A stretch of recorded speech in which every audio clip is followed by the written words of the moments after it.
comes to loading gels well, it really just takes a bunch of practice, which I got a lot of this morning.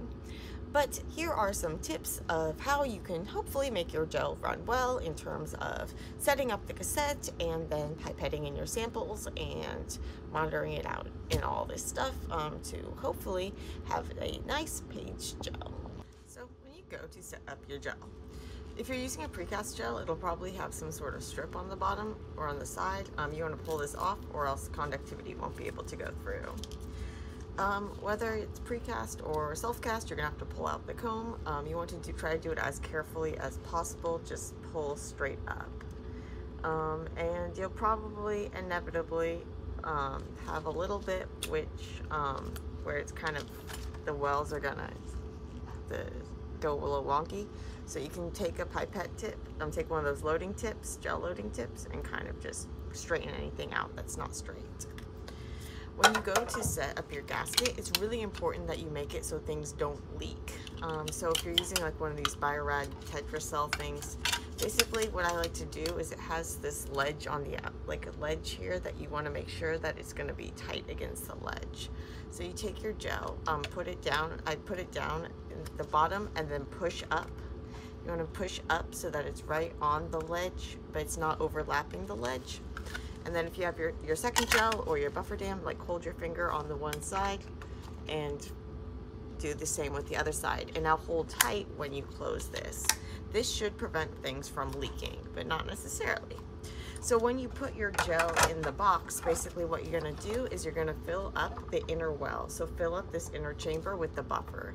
Pour it into the top and then wait and see if it leaks out. If it leaks out, then take your gel out and redo the clamping it together. If it's clamped together tightly, you shouldn't have that issue. But if you do, you want to fix it before you actually start your gel running. If you have it leak when the gel's running, it might like mess up the run. If that happens to you, what you can do is you can kind of like syringe out or just pour out a little more into the inner chamber. So you need to fill the inner chamber, and then the outer chamber, you just need to fill it just so it like covers the line. Starting with the latter is really helpful because then you can kind of orient things next to it. It can be hard to see the well. Sometimes it can help if you like put something behind it. The precast ones, sometimes they have numbering, which is nice. It makes things easy. But just make sure that you identify that first well. Before you actually pipette anything in, make sure that the tip of the pipette is in that well. You don't want to be pipetting and actually like thinking you're going to a well and really be just banging into the gel. So make sure that your tip is actually in there before you do any push down so that you're not like contaminating the other wells when you have your sample, then not in the well and then just going everywhere. And then you see like you might see like, oh, I have ladder lanes in these lanes that weren't my ladder lanes. And that's often because you're like overfilling a well, or you're not, you're messily pipetting in and out or something like that.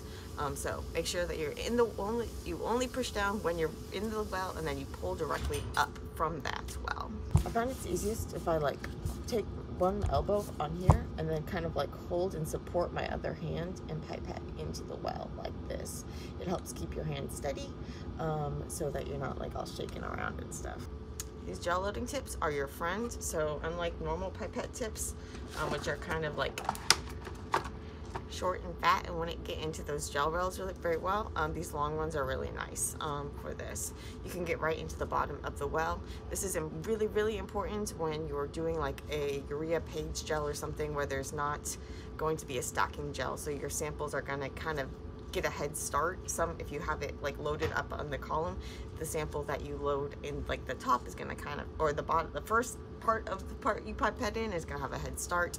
If you have a stacking gel, this is less of an issue because all the stuff is gonna kind of concentrate in this like loose gel before it hits the resolving gel. But if you don't have that, like if you have like a urea page gel or some other sort of gel like that, then you want to make sure that all your sample is really, really all nicely, tightly put in the center. So when you're pipetting in, basically, you want to keep your thumb depressed, but don't like push all the way out. Like don't make it all bubble before you kind of go in. So go in, push your thumb down kind of softly, and then softly depress it and pull straight out so that you're not like banging into the wells and you're not disrupting things. You don't want your sample flowing over into another. So go directly to the bottom of the well and kind of just go, like if you go really, really slowly from side to side, and and then kind of pull out with your thumb still depressed. If you don't care too much about it being the exact volume, you can, like, I like to like not even push it all the way down at all, just kind of leave it at the bottom to make sure you don't get any bubbles in terms of like first stop versus second stop on your pipette. But either way, don't pull your thumb up before you pull out of the gel. If you overload the lanes, basically you can get just like this big smear, and it can actually affect how the gel's running around it. You get things kind of go down. There's all sorts of weird gel effects that you can get.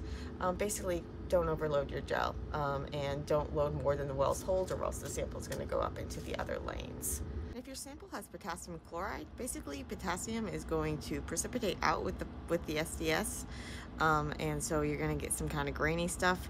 It helps if you heat it up like right before you load it, and so take it straight from the heat block and into the gel to help prevent all that precipitation. If you have enough lanes, I put ladders on both sides and even maybe in the middle in case you have like a smiling effect or something like this. You can monitor that the gel is running evenly. But typically I'll just put one ladder on to start, and that way I have like backup lanes. Like even if you have blank lanes, if you have it, you don't want to leave them empty. Instead you want to add like the diluted running buffer. So if you have like a 6x running buffer, just do like just mix that with your with water or something to like 1 microliter, 5 microliters, whatever. Just load the same amount as you are loading in the other lanes. It's best to run the same amount of sample in each of these lanes. It's going to help it make it so that it's not smiling, that it's more consistent. And so load blank into those empty wells. But typically I don't load the blank until I've loaded all my other samples, in case I have a mistake in one of the other lanes and I need to reload and then use one of those blank lanes, which was supposed to be a blank lane, but now it's my sample lane. But if I put the blank in there before, then I wouldn't have room for my sample in there. So you do want to fill in those empty lanes with the blank, but you want to add the blank last. But yeah, so having the same amount of stuff in all the different lanes is going to help it run more consistently.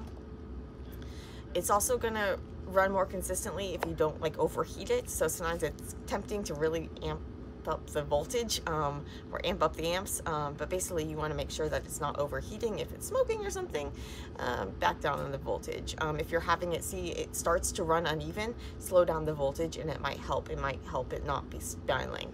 So basically you get uneven heating when you see that smiling effect, and so it heats when you're trying to run it too high or something like that. So if you step back on the voltage, yes, your run's going to take a little longer, but your bands should be crisper and less smiley.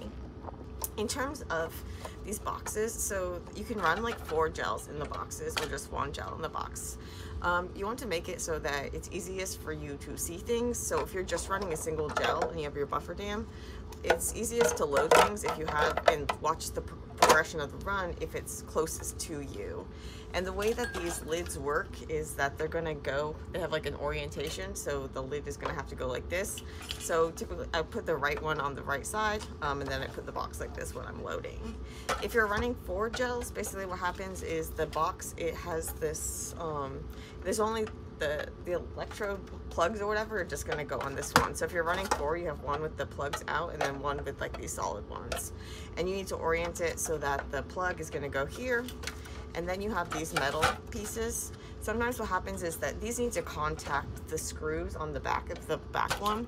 If it's not in contact, it's not going to run. And so what you'll need to do is kind of just like make sure these are pushed down. And if you don't, when you start the run, you want to make sure you're seeing bubbles on both of those gels. If you're not seeing bubbles on the back gel, it's probably because this doesn't have good contact. So just take off the lid and bend these a little more so that you make sure that they're contacting the gel. When you're loading 4 gels, I find it easiest if you put the ladder in all of the 4 lanes. So 2 of them are going to be kind of hard to go. The ones on the outside are going to be the easiest because you can actually see them. But the ones in the middle, it's going to be hard to see. So if you start by loading the ladder, then it's easy to kind of like see where everything else is going to be and load in relationship to that ladder. Also, when you're running 4 gels, you want to make sure that you kind of have even running on both of the gels, so that they're all consistent, or else you might have some problem with like the connectivity and things if things are going weird. But I like to be monitoring both sides of the gel, make sure everything's running at the same constant rate throughout the run.